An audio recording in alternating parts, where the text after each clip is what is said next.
কেন আমরা কি বাংলাদেশে জন্মগ্রহণ করে কি ভুল করছি, না আমরা সন্তান জন্ম দিয়ে ভুল করছি? কোনটা? আমি তো এখন মনে হচ্ছে যে আমার সন্তান কখন না জানি আমি বড় করতে পারবো না। আমার তো মনে ভিতরে ভয় ঢুকে গেছে যে আমার সন্তান আমি বড় করে তার বিয়ে দেবো। আমি তো মনে হয় যে এই পর্যায়ে কোনোদিন চাকরি করবো না। কখন না জানি আমার সন্তান এরকম হয়ে যায়। আমার স্বপ্ন তো হয়ে গেছে। আমি তো এখন ভয়তে আছি যে কখন না জানি আমার সন্তান কিছু একটা হয়ে যাবে। কেন আমরা এত আতঙ্ক থাকবো?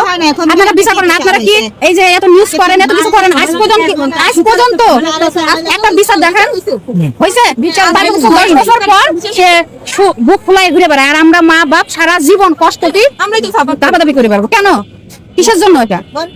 আপনারা বুঝেন, আমাদের বুঝ দেন, আমাদের সবাই একটা বুঝ দেন যে না আপনাদের সন্তান আছে, আপনারা নিরাপদ আছেন, আপনারা কোনো ভয় পাবেন না। আপনাদের আমরা বিচার করে দিচ্ছি। বিচার হয় না তো? এই যে কিছুদিন আগে আসিয়া এই যে সবাই নিউজ করেছে, কত কিছু হয়েছে কি, এখন সবাই যে সারা ভাইয়ের ওই যে লোকটা জেলে আছে যে ধর্ষণ করছে মূল হতা, সে কিছুদিন পর দেখুন বেরোয় আসবে, বুক ফুলাই বেড়াবে, বুক ফুলাই দেশে সে বেড়াবে। আমরা সারা জীবন আতঙ্ক থাকবো। আমরা সাধারণ মানুষ, আমাদের সন্তান আমরা সারা জীবন আতঙ্ক থাকবো।